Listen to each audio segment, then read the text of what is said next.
बेरोजगारी आज के दिन देश का सबसे बड़ा मुद्दा बन चुका है। 17% workers below 29 years of age are jobless. 2024 holds a bleak future for India's job seekers. Millions of young Indians face the risk of unemployment. दुनिया का सबसे युवा देश होने के बावजूद भी यहाँ के युवा के लोगों को ही सबसे ज्यादा बेरोजगारी दर का सामना करना पड़ रहा है। नौकरियां उपलब्ध नहीं है। करीब 2 करोड़ से ज्यादा श्रमिकों ने काम छोड़ दिया।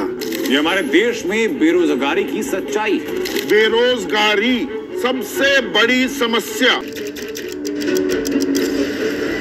इंडियन एम्प्लॉयमेंट रिपोर्ट के अनुसार 3 लोग में से हर एक युवा बेरोजगार बैठा है। भारत में बेरोजगारी अपने चरम पर पहुंच चुकी है। दरअसल इंटरनेशनल लेबर ऑर्गेनाइजेशन ILO की एक रिपोर्ट के अनुसार पता चलता है कि अगर भारत में 100 लोग बेरोजगार हैं तो उसमें 83 लोग युवा हैं।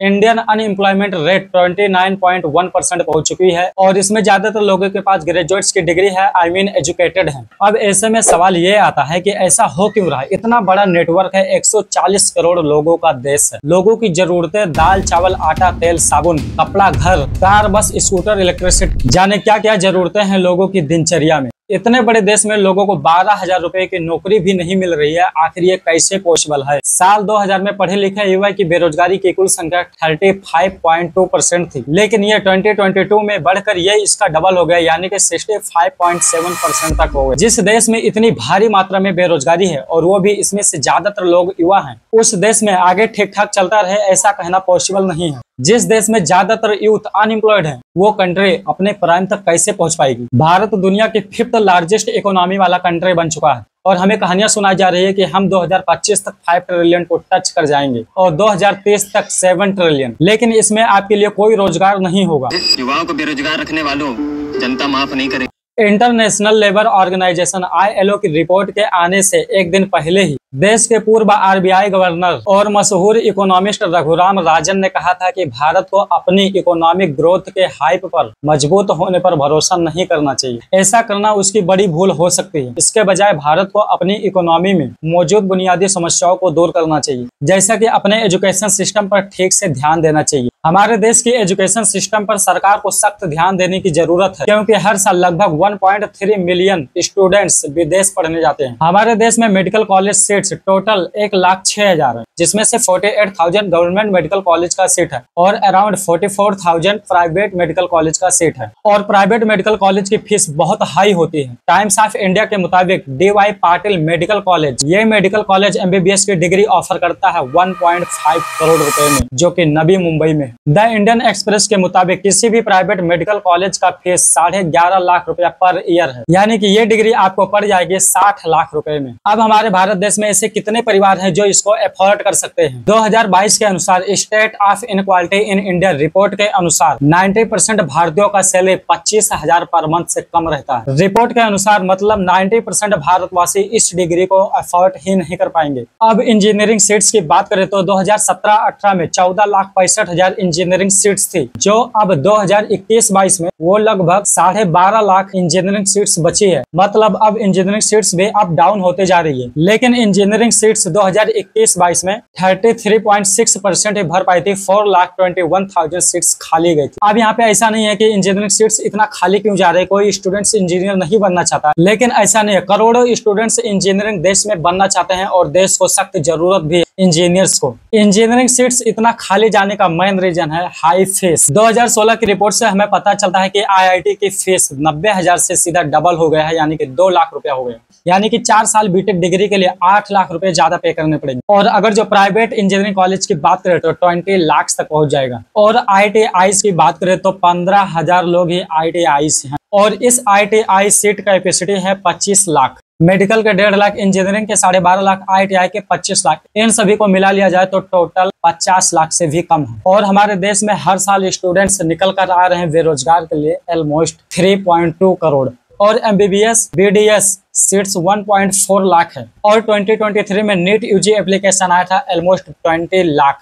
यानी कि हर 15 लोगों में से सिर्फ एक लोग ही डॉक्टर बन पाएगा। हमारे देश में करोड़ों स्टूडेंट्स डॉक्टर बनना चाहते हैं और हमारे देश में डॉक्टर की भी सख्त जरूरत है। लेकिन यहाँ पर बस प्रॉब्लम इतना है कि एजुकेशन सिस्टम पर हमारे देश में इतना इंफ्रास्ट्रक्चर ही नहीं बनाया गया सरकार के द्वारा। कॉलेज इंस्टीट्यूट की सख्त कमी है हमारे देश में, इस पर सरकार को विशेष ध्यान देने की जरूरत है। अब यहाँ पे थोड़ा सुधीर साहब का भी बात सुन लेते हैं। सारे लोग परीक्षा देकर, पैसा देकर, किसी नेता की सिफारिश लगाकर किसी भी तरह से सरकारी नौकरी पाना चाहते हैं और इसकी सबसे बड़ी वजह यह है कि सरकारी नौकरियों में काम के घंटे बहुत ज्यादा नहीं होते, काम के घंटे तय होते हैं। इनके हिसाब से यहाँ पे मैं क्या समझू कि मोदी जी यहाँ पे जुमला बोल रहे हैं और मेरा तो मंत्र है, न खाऊंगा न खाने दूं। अब ऐसे में मोदी जी ने हर साल 2 करोड़ नौकरियां देने के वादा किया था। हमने मेक इन इंडिया का अभियान चलाया है और नौजवान अपने ही इलाके में रोजगार कमाए ताकि शाम को अपने माँ बाप के पास जाकर के बैठ सके। लेकिन अब कांग्रेस ने वही सवाल मोदी जी से पूछ लिया कि 8 साल में 16 करोड़ नौकरियां कहां गई। पीएम नरेंद्र मोदी जी के पिछले 9 साल के कार्यकाल में यूपीएससी और रेलवे में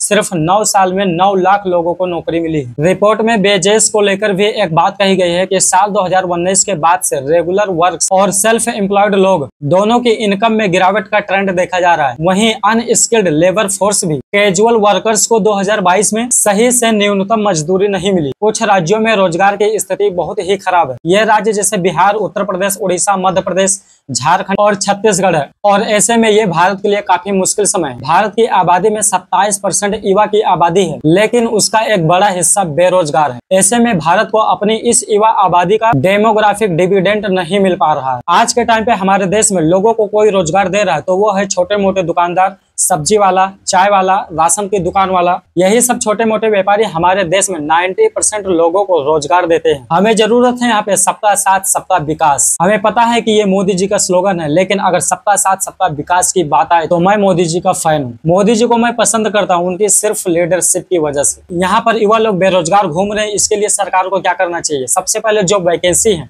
उसको कम से कम फिल करना चाहिए। जितना वैकेंसी है उतने लोगों को जॉब देना चाहिए। दूसरा नंबर आपका आता है एजुकेशन सिस्टम। इंडिया में एजुकेशन सिस्टम पर इंफ्रास्ट्रक्चर का डेवलप होना बहुत ही जरूरी है और इस प्रोजेक्ट पर सरकार को बहुत कड़ा एक्शन लेना चाहिए और ध्यान देना चाहिए, क्योंकि ये सबसे दूर होने के लिए, सबसे बचने के लिए सबसे पहला पॉइंट है एजुकेशन। और तीसरा, सरकार को ऐसे प्रोजेक्ट पर काम करना शुरू करना चाहिए जिससे गरीब और युवा लोगों को रोजगार मिल सके। जैसे पंडित जवाहरलाल नेहरू ने LIC और ढेर सारे बैंकों को नेशनलाइज किया था, जिससे ज्यादातर लोगों को एम्प्लॉयमेंट हुआ था। तो ऐसे में अब आप मोदी जी का सहारा लेना छोड़ दो कि मोदी जी रोजगार लाएंगे और हमें नौकरियां मिलेगी। तो मोदी जी का सहारा लेना छोड़ दो। यहाँ पर आप खुद अपने लिए क्या कर सकते हैं? स्टेप 1, सबसे पहले आप अपने मोबाइल में जो भी गेमिंग और फालतू के ऐप्स हैं उसको डिलीट कर दो अभी के अभी, क्योंकि ये सब ऐप्स आपके सिर्फ पैसा बर्बाद और टाइम स्पेंड करेंगे। फिर स्टेप 2, आप स्किल पर विशेष फोकस करो, क्योंकि स्किल्स आपके पास रहेगा तो नौकरियां कभी भी मिल सकती है। कोई भी स्किल हो सकता है, कुकिंग का, यूट्यूबर कैसे बने, वेबसाइट कैसे डेवलप करें। जब भी आपको मौका मिले स्किल्स पर हमेशा फोकस करो और स्किल्स को अपग्रेड करो, स्किल्स को सीखते रहो। या किसी ज्वेलर की दुकान से कांटेक्ट करो, वहां पर जाकर कुछ टाइम स्पेंड करो। खाली मत बैठो घर पे, कुछ ना कुछ करते रहो। घर पर बैठकर इंस्टाग्राम को स्क्रॉल करने से अच्छा है, बैटिंग एप्स पर टाइम बर्बाद करने से अच्छा है अपने आप को कहीं बिजी रखो। कई लोगों के पास जाओ, स्किल्स और काम सीखो कि लोग क्या काम और कैसे करते हैं। कोई भी काम छोटा या बड़ा नहीं होता, कुछ भी सीखने के लिए आपको बस शुरुआत करने की जरूरत है। बहुत बहुत धन्यवाद।